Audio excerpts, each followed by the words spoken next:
mini episode देखा पाबे आदर्श पल्लवी को रूम को आनी कहते कौन करुछ तुम मु तुमको पचारुची तुमको मना करी ना पुलिस स्टेशन जावाक भाई को आने कहीं जाइल कह कहीं जाइल आमे मैंने कौन तुम कहीं नुह मु तुमको कहीदेली तुम जदि मो कथा न माने पुलिस स्टेशन जाओ मु तुम सहित बिल्कुल को मुझे कथा हेबिनी तापर भी तुम सेठिकी जाइल ताने कौन मो कथार तुम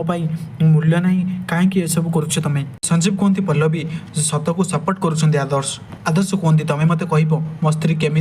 देखो मिस्टर संजीव मु मो वाइफ को बहुत भल भाव में जानी